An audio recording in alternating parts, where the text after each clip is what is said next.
Hi hello. New year ആയിട്ട് എൻ്റെ കൂട്ടുകാർ എന്താ പരിപാടി? ഞാൻ ഇന്ന് രാത്രിയിൽ അടുക്കളയിൽ കയറിയതിൻ്റെ ഉദ്ദേശം വേറൊന്നുമല്ല. ഞാൻ ഇന്ന് ന്യൂ ഇയർ ആയിട്ടല്ല, ന്യൂ ഇയറിൻ്റെ തലേന്ന് പറഞ്ഞു കഴിഞ്ഞാൽ നമ്മൾ പിന്നെ വൈകുന്നേരം മുതലേ ന്യൂ ഇയർ ആഘോഷിക്കുമല്ലോ. പക്ഷെങ്കിൽ ഞാൻ ഇന്ന് ന്യൂ ഇയർ ആയിട്ട് എന്താ ഉണ്ടാക്കുന്ന കൂട്ടുകാർക്ക് അറിയാമോ? ഇന്ന് ഞാൻ കഞ്ഞിയും കറിയാണ് ഉണ്ടാക്കുന്നത്. ഇവിടെ എല്ലാവർക്കും ചെറിയൊരു പനിയും കോൾഡും അങ്ങനത്തെ പ്രശ്നങ്ങളൊക്കെ ഉണ്ട്. അപ്പോൾ ഞാനാണെന്നുണ്ടെങ്കിൽ കുറേ ദിവസമായിട്ട് വിചാരിക്കുന്ന ഒരു സംഭവമാണ് ഇച്ചിരി കഞ്ഞിയും കറിയും കുടിക്കണമെന്ന്. അപ്പോൾ ഞങ്ങൾക്ക് ഇന്ന് ചർച്ചിൽ രാത്രി 9:30 ചർച്ചിൽ പോകണം. 9:30 ചർച്ചിൽ ഇന്ന് സർവീസ് തുടങ്ങുന്നത്. 9:30 പ്രാർത്ഥന ഇതുമെല്ലാം കഴിഞ്ഞത് കഴിഞ്ഞിട്ട് കുർബാന എല്ലാം കഴിഞ്ഞ് ഞങ്ങൾ എല്ലാവരും വീട്ടിൽ വരുമ്പോൾ രാത്രി 2 മണി. അപ്പോൾ ഇവിടുന്ന് കഴിച്ചിട്ട് അങ്ങ് പോകണം. അപ്പോൾ ഞാൻ വിചാരിച്ചു എന്നാൽ ശരി ഇന്ന് രാത്രി ഇച്ചിരി കഞ്ഞിയൊക്കെ കുടിച്ചൊന്ന് ഉഷാറായിട്ട് പള്ളിയിൽ പോയിട്ട് വരാമെന്ന് വിചാരിച്ചിട്ട് കഞ്ഞി ഉണ്ടാക്കാൻ കയറിയതാണ്. അപ്പോൾ അതിനുവേണ്ടി ഞാൻ അരി അടപ്പിട്ടു. അപ്പോൾ അത് അവിടെ കിടന്ന് വേവുന്ന നേരത്തിന് കറി ഉണ്ടാക്കണം. ആക്ച്വലി ഇന്ന് എൻ്റെ കൂട്ടുകാരുടെ അടുത്ത് ഈ കറിയെക്കുറിച്ചൊക്കെ ഒന്ന് ഷെയർ ചെയ്യാന്ന് വിചാരിച്ചിട്ടാണ് ഞാൻ ഈ വീഡിയോ ചെയ്യുന്നത് കേട്ടോ. ഞാനും ഉണ്ടാകത്തുള്ളായിരിക്കുമല്ലേ ന്യൂ ഇയർ ആയിട്ട് ഈ കഞ്ഞിയും കറിയും കഴിക്കുന്നത്. എല്ലാവരും നല്ല എന്താ പറയുന്നത് വിശാലമായിട്ട് രാത്രിത്തേന് ഫുള്ള് പാർട്ടിയായിരിക്കും. നമ്മളിന്ന് ഇങ്ങനെ പോട്ടെന്ന് വിചാരിച്ചു. അങ്ങനെ ഞാനാണെന്നുണ്ടെങ്കിൽ അരി കഴുകിയിട്ടു. ഇതിൻ്റെ കൂടെ കുറച്ച് ഉപ്പും കൂടി ഇട്ടിട്ട് ഞാനങ്ങ് വേവിക്കുക. കാരണം വെച്ചാൽ ഇത് കഞ്ഞിക്ക് വേണ്ടി മാത്രം ഇട്ടതാണ്. ഞാൻ കുറച്ച് കഞ്ഞി വെക്കുന്നുള്ളൂ. കാരണം വെച്ച് കഴിഞ്ഞാൽ അതിൻ്റെ കൂടെ കറിയും കൂടെ വെക്കുന്നത് കൊണ്ട് കഞ്ഞി കുറച്ച് മതിയെന്ന് വിചാരിച്ചു. അത് കഴിഞ്ഞിട്ട് ഇത് ഇവിടുന്ന് വേകുന്ന നേരത്തിന് അങ്ങ് കറിയാവുമല്ലോ. എൻ്റെ കൂട്ടുകാർ കാണുന്ന അതിൻ്റെ ഇപ്പുറത്ത് പിന്നെ ഒരു കുക്കറും ഒരു പാനും ഇരിപ്പുണ്ട്. എന്താണെന്ന് എൻ്റെ കൂട്ടുകാർക്ക് അറിയാമോ? കേക്ക് ഉണ്ടാക്കുവാണ് ഞാൻ. ന്യൂ ഇയർ കേക്ക് റെഡി ആയിക്കൊണ്ടിരിക്കുന്നു. ഞാൻ എന്താ പറയുക ക്യാരറ്റ് കേക്കാണ് ഉണ്ടാക്കുന്നത്. ന്യൂ ഇയർ എന്ന് പറഞ്ഞാൽ സ്പെഷ്യലായിട്ടൊന്നും ഇല്ല, പക്ഷേ എങ്കിൽ ക്യാരറ്റ് കേക്കാണ്. അപ്പോൾ നാളെ ന്യൂ ഇയർ ആയിട്ട് ആരെങ്കിലും വന്നു കഴിഞ്ഞാൽ കൊണ്ട് ഒരു പീസ് കേക്ക് കൊടുക്കണമല്ലോ. അപ്പം കടയിൽ നിന്ന് മേടിക്കാൻ നമ്മൾ വീട്ടിൽ ഉണ്ടാക്കുന്നതാകുമ്പം കുറേ കൂടെ ഹെൽത്തി ആയിട്ടിരിക്കുമല്ലോ എന്ന് വിചാരിച്ചിട്ട് ഞാൻ കേക്ക് ഉണ്ടാക്കാൻ വെച്ചു. അപ്പോൾ 2 കേക്കിനുള്ള സംഭവം റെഡിയാക്കി വെച്ചിട്ടുണ്ട്. അത് ബേക്ക് ആവുന്നുണ്ട്. അത് കഴിഞ്ഞിട്ട് കഞ്ഞിക്ക് അടപ്പ് ഇട്ടു. ഇനി നമുക്ക് കറിക്കുള്ള പരിപാടി നോക്കാം. കറിക്ക് എന്തൊക്കെ എടുത്തേക്കുന്നത് എൻ്റെ കൂട്ടുകാരോട് പറയാം. ഒരു കായ എടുത്തിട്ടുണ്ട്. ഇതിലെ മറ്റേ ഏത്തക്കായല്ല, എന്നാ പറയുക മറ്റേ കറിക്കായ ഇല്ലേ, പൊന്തങ്കാ പറയും, അതാണ് ഞാൻ ഒരെണ്ണം എടുത്തേക്കുന്നത്. ചെറിയൊരു കഷ്ണം ചേന, ചെറിയൊരു കഷ്ണം കാച്ചിൽ, ചെറിയൊരു ചേമ്പ്. ഇത് ഇത്രയാണ് ഇതിനകത്ത് ഇടുന്നത്. അതിൻ്റെ കൂട്ടത്തിൽ ഞാനാണെന്നുണ്ടെങ്കിൽ കുറച്ച് വൻപയർ കുതിരാൻ രാവിലെ ഇട്ടതാട്ടോ. വൻപയർ കുതിർന്ന് കിടപ്പുണ്ട്. നീ വെച്ചാൽ ഇത്രയും വൻപയറൊന്നും ഇടത്തില്ല, കുറച്ച് എൻ്റെ കൈക്ക് ഇത്ര വൻപയർ ഇടുന്നുള്ളൂ. ഒരുപാട് വൻപയറിൻ്റെ ആവശ്യമില്ല. ഞാനിത് ഒരുമിച്ച് കുതിർത്തേണ്ട കാര്യം വെച്ചാൽ നമുക്ക് പെട്ടെന്ന് തോരൻ വെക്കാനോ ഒന്നും ഇല്ല എന്നൊക്കെ ഉള്ള സമയം വരുന്ന സമയത്ത് അയ്യോ ഈ വൻപയർ കുതിർക്കണമല്ലോ എന്നുള്ള ഓർമ്മ വേണ്ടല്ലോ. അപ്പോൾ ഇത് കുതിർത്ത് വെച്ച് കഴിഞ്ഞാൽ ഇടയ്ക്ക് തോരനൊക്കെ വെക്കാമല്ലോ എന്ന് വിചാരിച്ചിട്ട് ഞാൻ കുതിരാനോ ഇച്ചിരി അധികം ഇട്ടതാട്ടോ. അപ്പോൾ ഞാനിത് വെള്ളം കളഞ്ഞിട്ട് എടുത്തങ്ങ് ഞാൻ ഫ്രിഡ്ജിൽ വെക്കും. അപ്പോൾ നാളെ മറ്റന്നാളായിട്ടൊക്കെ ഇച്ചിരി തോരൻ വെക്കാനൊക്കെ ആവുമല്ലോ എന്ന് വിചാരിച്ചിട്ട്. അപ്പോൾ ഞാൻ ഈ കറിക്ക് വേണ്ടിയിട്ട് ഇത്രയും പിന്നെ വൻപയർ എടുത്തിട്ടുള്ളൂ. ഇതെൻ്റെ വല്യമ്മച്ചിയുടെ കറിയാണ്. ഞങ്ങൾ കുഞ്ഞായിരിക്കുന്ന സമയത്താണെന്നുണ്ടെങ്കിൽ ഞങ്ങളുടെ ചെറുപ്പത്തിലൊക്കെ ഞാൻ പറഞ്ഞില്ല എപ്പോഴും പറയാറില്ല, ഞാൻ എൻ്റെ വല്യമ്മച്ചെടുത്തായിരുന്നു കൂടുതൽ. അപ്പോൾ അവിടെ എപ്പോഴും മിക്കവാറും പിന്നെ ഈ കഞ്ഞിയും കറിയും ഒരു നിത്യ സംഭവമാണ്. ഓക്കെ. അപ്പോൾ ഈ പിന്നെ ചേനയുടെയും കാച്ചിലിൻ്റെ ചേമ്പിൻ്റെയൊക്കെ കാലം വരുന്ന സമയത്ത് ഇങ്ങനത്തെ കൂട്ടുകാരുണ്ടാക്കും. ചക്കയുടെ കാലം വരുവാണെങ്കിൽ ചക്ക എരിശോരി അങ്ങനെയൊക്കെയാണ് സംഭവങ്ങൾ ഉണ്ടാക്കാറ്. അപ്പോൾ ഞാനതെന്നുണ്ടെങ്കിൽ ഇതിന് വേണ്ടിയിട്ട് പിന്നെ സംഭവങ്ങളെല്ലാം എടുത്ത് റെഡിയാക്കി വെച്ചിട്ടുണ്ട്. അപ്പോൾ ഇനി ഇതിനകത്ത് ഈ കായ എന്തോ ചെയ്യണമെന്ന് വെച്ച് കഴിഞ്ഞാൽ ഇതിൻ്റെ തൊലി ഇങ്ങനെ ചെത്താൻ പാടില്ല. ജസ്റ്റ് ഇങ്ങനെ മുകൾ ഭാഗത്ത് നിന്ന് ഇതിങ്ങനെ ചീകി എടുക്കത്തേ ഉള്ളൂ കേട്ടോ. ഇതിങ്ങനെ ചീകി എടുത്തിട്ട് ഇതിന് ചെറിയ കഷ്ണങ്ങളാക്കിയിട്ടും അതിനെല്ലാം ചെറിയ കഷ്ണങ്ങളാക്കിയിട്ടൊന്ന് മുറിച്ചെടുക്കണം. അപ്പോൾ ഞാനിത് ഇത്രയൊക്കെ ഒന്ന് മുറിച്ചെടുക്കട്ടെ. അപ്പോൾ എൻ്റെ കൂട്ടുകാർ ഇതുപോലാണോ എരിശ്ശേരി വെക്കുന്നതെന്നുള്ളതൊക്കെ പറയണം. പിന്നെ വേറെന്താ, പിന്നെ എൻ്റെ കൂട്ടുകാർക്ക് ന്യൂ ഇയറിന് എന്താ സ്പെഷ്യൽ ഉണ്ടാക്കിയെന്നുള്ളത് എന്നോട് കമൻറ്റ് ചെയ്യണം. എന്ന് വെച്ച് കഴിഞ്ഞാൽ എൻ്റെ കൂട്ടുകാരുടെ അടുത്ത് ഞാൻ എൻ്റെ വിശേഷങ്ങളൊക്കെ നിങ്ങളുമായിട്ട് ഷെയർ ചെയ്യുമ്പോൾ നിങ്ങൾ നിങ്ങളുടെ വീട്ടിലെ വിശേഷങ്ങളും കാര്യങ്ങളും നിങ്ങൾ എന്താ കഴിച്ചത് കുടിച്ചത് നിങ്ങൾ എവിടെ പോയി എന്തായതെന്നൊക്കെ നമ്മളോടൊന്ന് പറയുമ്പോൾ നമുക്കതിന് സന്തോഷം. കാരണം വെച്ചാൽ ഞാൻ നിങ്ങൾ തമ്മിലുള്ള ഒരു ആത്മബന്ധം അത്രത്തോളം ഉള്ളതുകൊണ്ടാണ് ഞാൻ ഇതൊക്കെ പറയുന്നത് കേട്ടോ. അപ്പം എന്നെ ഇഷ്ടപ്പെടുന്ന എൻ്റെ കൂട്ടുകാരൊക്കെ ഉണ്ടെന്നുണ്ടെങ്കിൽ അതിനെ പറ്റിയൊക്കെ കമൻറ്റ് ചെയ്യുക. അപ്പം നിങ്ങൾ ന്യൂ ഇയർ എങ്ങനെ സെലിബ്രേറ്റ് ചെയ്തു, എന്തായിരുന്നു ന്യൂ ഇയർ സ്പെഷ്യൽ. പിന്നെ ചർച്ചിൽ പോകുന്നവരൊക്കെ ആണെന്നുണ്ടെങ്കിൽ ക്രിസ്ത്യൻസ് ഒക്കെ ആണെന്നുണ്ടെങ്കിൽ പിന്നെ ന്യൂ ഇയറിന് ചർച്ചിൽ പോവും. പിന്നെ എല്ലാ ചർച്ചിലും പ്രെയർ ഉണ്ട്. അപ്പോൾ എല്ലാവരും അങ്ങനെ ചർച്ചിൽ പോവും. അങ്ങനെയുള്ള കാര്യങ്ങളൊക്കെ ഉണ്ട്. അപ്പം ഞാനും ഇന്ന് 9:30 ചർച്ചിൽ പോകണം. അപ്പം എൻ്റെ ന്യൂ ഇയർ വിശേഷം ഇതാണ്. അപ്പം ഞാൻ എന്താ പിന്നെ ഇതെല്ലാം ഒന്ന് അരിഞ്ഞ് ക്ലീൻ ചെയ്ത് ചെറുതായിട്ടൊന്ന് മുറിക്കട്ടെ. അത് കഴിഞ്ഞിട്ട് നമുക്ക് കാണാം കേട്ടോ. അപ്പം ഞാനിതൊന്ന് മുറിച്ചൊന്ന് ക്ലീൻ ചെയ്ത് അരിഞ്ഞെടുക്കട്ടെ. അപ്പൊ എന്റെ കഞ്ഞി കുറേ നേരമായിട്ട് 3-4 വിസിലായിട്ടുണ്ട് കേട്ടോ. അപ്പൊ ഞാനിത് ഇങ്ങോട്ട് മാറ്റി വെച്ചിട്ട് ഇതിലേക്ക് നമ്മളുടെ കറിക്കുള്ള വൻപയറും ഇതെല്ലാം കൂടെ അങ്ങോട്ട് അരിഞ്ഞ് ഇതിൻ്റെ കൂടെ അടുപ്പയിലോട്ടങ്ങ് വെക്കാം. അപ്പം ഞാൻ വെള്ളം അടുപ്പയിലോട്ട് വെച്ച് ഇതിലേക്ക് ഞാൻ എൻ്റെ കൈക്ക് ഒരു 2 പിടി വൻപയർ കേട്ടോ, അത്ര എടുത്തിട്ടുള്ളൂ കുതിർത്തത്. എന്നിട്ട് അതിൻ്റെ കൂട്ടത്തിൽ എല്ലാ കഷ്ണങ്ങളും ചെറുതായിട്ട് ഇതുപോലെ അരിഞ്ഞു. ഞാനിത് നന്നായിട്ടങ്ങ് വേവിച്ചുടയ്ക്കും. കാരണം ഈ കഷ്ണങ്ങൾ അങ്ങനെ കിടന്നു കഴിഞ്ഞാൽ എല്ലാം പറക്കി സൈഡിൽ വെക്കും. അപ്പോൾ ഇതിങ്ങനെ നന്നായിട്ട് വേവിച്ചങ്ങ് ഉടച്ച് കഴിഞ്ഞാൽ എല്ലാവരും കഴിക്കുക, അതിന് വേണ്ടിയിട്ടാണ്. പിന്നെ അതെല്ലാം കഞ്ഞിക്കകത്താണെങ്കിൽ നമ്മളിങ്ങനെ നന്നായിട്ട് ഉടച്ച് കറി വെക്കുമ്പോഴാണ് അതൊരു ടേസ്റ്റ്. എല്ലാം നന്നായിട്ട് വെന്തുടയണം. അപ്പം കണ്ടില്ല, അപ്പോൾ നമ്മുടെ കഷ്ണങ്ങൾ റെഡിയുണ്ട്. അപ്പം ഞാൻ അതുകൂടി ഇതിനകത്തേക്ക് ഇട്ട് കൊടുക്കുന്നുണ്ട്.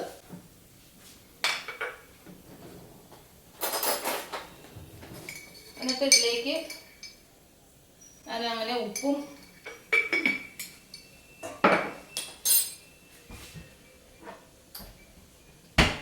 മഞ്ഞപ്പൊടിയും കൂടെ ഇട്ട് കൊടുക്കുന്നുണ്ട്.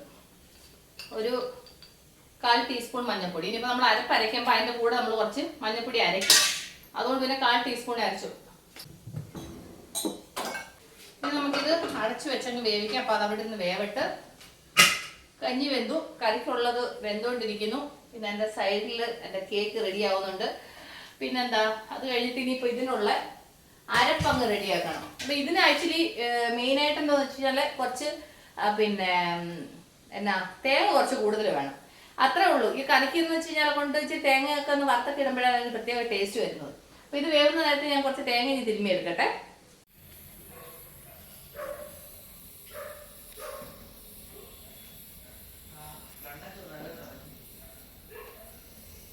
അപ്പോൾ ഞാൻ കറിക്കുള്ളത് വേവിച്ച് വെച്ച് അത് നന്നായിട്ട് വെന്ത് ഞാൻ കുക്കർ ഓഫ് ചെയ്ത് കേട്ടോ. അത് കഴിഞ്ഞിട്ട് എൻ്റെ കേക്ക് ഒരെണ്ണം റെഡിയായി. അത് കുറച്ച് കൂടുതൽ ബേക്കായിപ്പോയി കേട്ടോ, കണ്ടില്ലേ. ഇത് നന്നായിട്ടൊന്ന് തണുക്കണം. അതിങ്ങനെ ഇളവി വന്നിട്ടുണ്ട്, പക്ഷെ നല്ല ചൂടുണ്ട് കേട്ടോ. അപ്പോൾ ഇതൊന്ന് തണുക്കട്ട്. ഇവിടെ ഒരെണ്ണം ഇത് പക്ഷേ കറക്റ്റായിട്ട് ഞാനങ്ങ് എടുത്തു. ഇത് നന്നായിട്ട് ഇതായി. ഞാൻ ടൂത്ത് പിക്ക് വെച്ചിട്ട് ഇങ്ങനെ കുത്തി നോക്കിയായിരുന്നു. അപ്പോൾ നന്നായിട്ട് വെന്തിട്ടുണ്ട്. ഇനിയപ്പോൾ ഇത് നന്നായിട്ട് തണുത്താൽ മതി. അപ്പോൾ എൻ്റെ ക്രിസ്മസ് കേക്ക് റെഡിയായി. പക്ഷേ ഇങ്ങനെ ഞാൻ വലിയ കാര്യത്തിൽ ഇതിൽ അഡ്ജസ്റ്റ് ചെയ്യാന്ന് വിചാരിച്ചപ്പോൾ അപ്പൂസിന് ഈ കേക്ക് പറ്റത്തില്ല എന്ന്. അവന് ക്രീം കേക്ക് തന്നെ നാളെ ന്യൂ ഇയറിന് കട്ട് ചെയ്യണമെന്ന്. അപ്പം പിന്നെ നാളെ ന്യൂ ഇയറിന് പിന്നെന്താ പറയുന്നത്, അവന് ഒരു 1/2 kg ക്രീം കേക്ക് മേടിച്ചു കൊടുക്കാം അല്ലേ. അപ്പോൾ അവനത് കട്ട് ചെയ്യാനെ കൊണ്ട് അവന് മേടിച്ചു കൊടുക്കാം. അപ്പോൾ എൻ്റെ കേക്ക് റെഡി ആയിട്ടുണ്ട്. അപ്പം ഇനി എന്താ ഉള്ളത്, അപ്പോൾ ഞാൻ ഈ പാത്രങ്ങളൊക്കെ അങ്ങോട്ടങ്ങ് മാറ്റിയിട്ട് എൻ്റെ കറിക്കുള്ള പരിപാടിയും കൂടെ അങ്ങ് നോക്കട്ടെ. ഞാൻ വിചാരിച്ചു ഇത് ഒരുപാട് ബേക്കായി പോയെന്നൊന്നുമില്ല കേട്ടോ. നമ്മുടെ പക്ക പ്ലം കേക്ക്. ഇപ്പം കേക്കിൽ ഞാൻ എക്സ്പേർട്ടായി കണ്ടോ, നല്ല നന്നായിട്ട് ബേക്കായിട്ടുണ്ട്.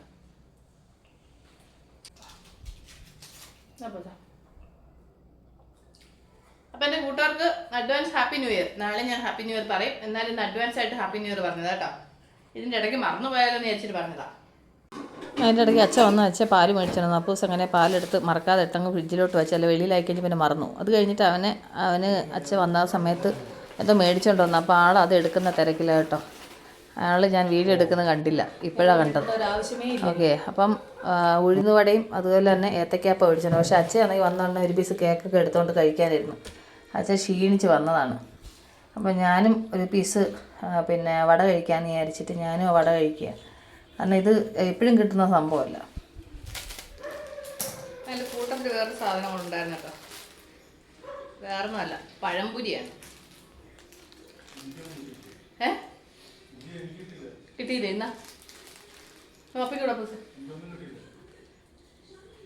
വട എടുത്തിട്ടില്ല? നോപ്പിക്ക് വട കൊടു. എടുത്തിട്ടില്ല, ശരിയാ. ശരി. അച്ഛൻ വന്ന കേക്ക് എടുത്തത് കൊണ്ടാണ് ഇതിനെ പറ്റി ഓർക്കാൻ കേട്ടാ. അച്ഛൻ ഇന്ന് കേരള വടയും പിന്നെ പഴംപൊരിയും മേടിച്ചിട്ടുണ്ടെന്ന നോപ്പിക്ക് കൊടുക്കണേ.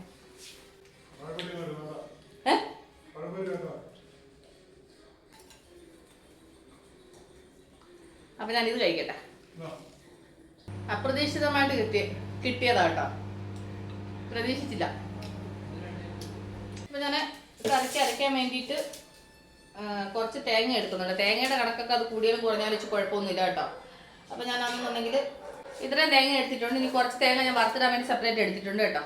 അപ്പോൾ ഈ തേങ്ങയുടെ കൂടെ ഞാൻ ഒരു 3-4 ചെതൽ വെളുത്തുള്ളി, എന്നിട്ട് അതിൻ്റെ കൂടെ ഒരു 1/2 ടീസ്പൂണ് ജീരകം,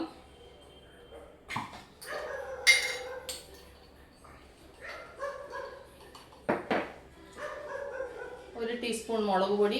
മുളക് പൊടി കുറച്ചേ ചേർക്കുന്നുള്ളൂ, കാരണം വെച്ച് കഴിഞ്ഞാൽ ഇതിനകത്ത് ഞാൻ മുളക് വറുത്തിടും, അതുകൊണ്ട്.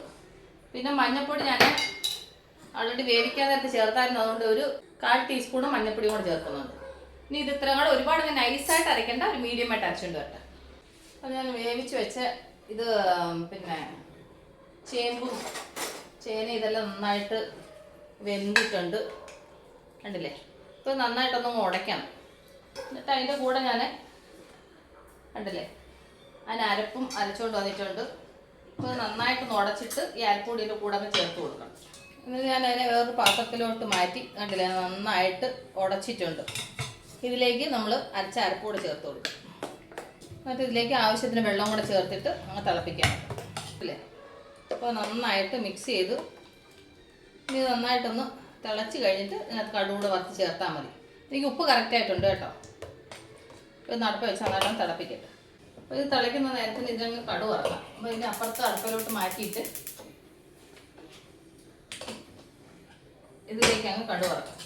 ഇതിൽ കടു വറക്കുന്നത് വെളിച്ചെണ്ണയിൽ വേണം കടു വറക്കാൻ, എങ്കിൽ അതിനൊരു ടേസ്റ്റ് ഉള്ളൂ. പിന്നെ ഇവിടുത്തെ കാലാവസ്ഥയ്ക്ക് വെളിച്ചെണ്ണ നല്ല കട്ടിയായിട്ടിരിക്കുക. അപ്പോൾ ഞാൻ അതുകൊണ്ട് ഇതിലേക്ക് ഒരു 2 ടേബിൾ സ്പൂണോളം വെളിച്ചെണ്ണ ഒഴിച്ചിട്ടുണ്ട്. അത് ഇച്ചിരി വെളിച്ചെണ്ണയൊക്കെ മുന്നോട്ട് നിന്നെങ്കിലേ ടേസ്റ്റ് ഉള്ളൂ. ഇച്ചിരി വെളിച്ചെണ്ണയും അതുപോലെ തന്നെ തേങ്ങയൊക്കെ ഇച്ചിരി മുന്നോട്ട് നിന്നെങ്കിൽ ആ ഒരു എരിശ്ശേരിക്ക് ആ ഒരു ടേസ്റ്റ് വരുത്തുള്ളൂ. വെളിച്ചെണ്ണ ചേർത്തു, അതൊന്ന് ചൂടാൻ നേരം കൂടെ ഒരു 1/2 ടീസ്പൂൺ കടുവും കൂടി ഇട്ട് കൊടുത്തു. ഞാൻ കടുവൊന്ന് കൊണ്ടിട്ട് അതിൻ്റെ കൂട്ടത്തിൽ കുറച്ച് ചെറിയ ഉള്ളിയും കറിവേപ്പിലയും പിന്നെ എന്താ പറയുന്നത് ഉണക്കമുളകും കൂടി ഇട്ടിട്ട് ഒന്ന് പിന്നെ ഫ്രൈ ചെയ്തെടുക്കാം. ഒരു 3-4 ചെറിയ ഉള്ളി എടുത്തിട്ടുണ്ട്. അപ്പോൾ കടുവ് നന്നായിട്ട് പൊട്ടുന്നുണ്ട്. ഇതിലേക്ക് നമുക്ക് ഈ ചെറിയ ഉള്ളിയും ഇട്ട് കൊടുക്കാം. ഇതിൻ്റെ കൂടെ ഒരു 2-3 ഉണക്കമുളക് കൂടെ മുറിച്ചതുണ്ട്. എന്നിട്ട് ഇതിലേക്ക് കുറച്ച് കറിവേപ്പിലയും കൂടെ ഇതൊന്ന് മൂക്കട്ട്. അത് ഒരുവിധം മൂത്തിട്ടുണ്ട്. ഇതിലേക്ക് കുറച്ച് തേങ്ങ, ഞാൻ എൻ്റെ കൈക്ക് 2 പിടിയോളം തേങ്ങ ഉണ്ട് കേട്ടോ. തേങ്ങയൊക്കെ നിങ്ങളുടെ ആവശ്യത്തിന് ചേർക്കും, കൂട്ടോ കുറയ്ക്കോ എന്താണെന്ന് വെച്ചാൽ നിങ്ങളുടെ ഇഷ്ടത്തിന് ചേർക്കാം കേട്ടോ, അതൊന്നും പ്രശ്നമില്ല. ഇനി ഇത് നന്നായിട്ടൊന്ന് ബ്രൗൺ കളറായിട്ട് മൂക്കണം. അപ്പോൾ നന്നായിട്ടൊന്ന് മൂക്കട്ട്. അത് കഴിഞ്ഞിട്ട് നമുക്ക് അതിലേക്ക് ചേർത്ത് കൊടുക്കും.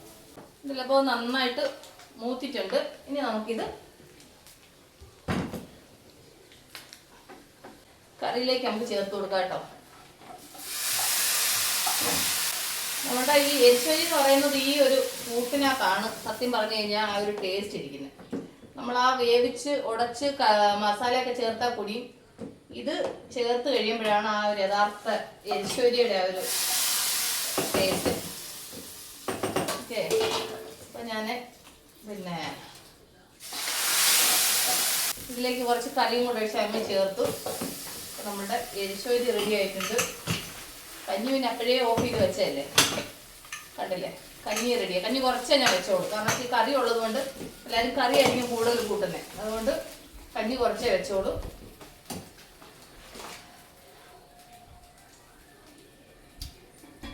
സൂപ്പർ, നന്നായിട്ടുണ്ട് കേട്ടോ കൂട്ടുകറി. അപ്പോൾ അത് ഒന്ന് ഇത് ചേർത്ത് ഒന്ന് ജസ്റ്റ് ഒന്ന് തിളച്ച് കഴിഞ്ഞ് ഓഫ് ചെയ്യാം. അത് കഴിഞ്ഞ് നമ്മുടെ കഞ്ഞി നന്നായിട്ട് വെന്ത് റെഡിയായിരുന്നു. ഇനി എല്ലാവരും ഒന്ന് കുളിച്ച് റെഡിയായിട്ട് വരുമ്പോൾ അവർ കഴിക്കാൻ കൊടുത്തു കഴിഞ്ഞാൽ എനിക്കും കുടിക്കണം. അപ്പോൾ ഇന്നത്തെ എൻ്റെ അത്താഴം ഇതാണ്. അപ്പോൾ എൻ്റെ കൂട്ടുകാരുണ്ടല്ലോ, ന്യൂ ഇയറിൻ്റെ തലേ ദിവസത്തെ എൻ്റെ സ്പെഷ്യൽ എന്താണെന്നുള്ളത്. അപ്പോൾ ഞാൻ സ്റ്റവ് ഓഫ് ചെയ്തിട്ട് തിളച്ചു കേട്ടോ.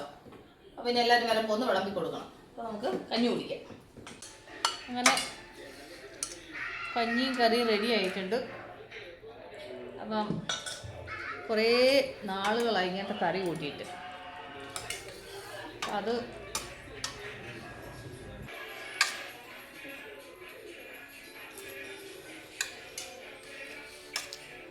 എൻ്റെ കൂട്ടുകാർക്ക് ഇഷ്ടമാണ് ഈ കഞ്ഞി ഇങ്ങനത്തെ കറി. എനിക്ക് ഭയങ്കര ഇഷ്ടമുള്ളൊരു സംഭവം അത് കേട്ടോ. അപ്പോൾ ഞാനിന്ന് കഞ്ഞി ഒന്ന് കുടിക്കട്ടെ. അപ്പോൾ എൻ്റെ കൂട്ടുകാർക്ക് ഒരു വട്ടം കൊണ്ട് അഡ്വാൻസ് ഹാപ്പി ന്യൂ ഇയർ. അപ്പോൾ നമുക്ക് നാളെ വീണ്ടും കാണാം കേട്ടോ. Okay, take care, bye, good night. ഞാൻ റെഡിയായിട്ട് കഞ്ഞി കുടിച്ച് റെഡിയായിട്ട് ഇനി പള്ളിയിൽ പോകണം. Okay, by.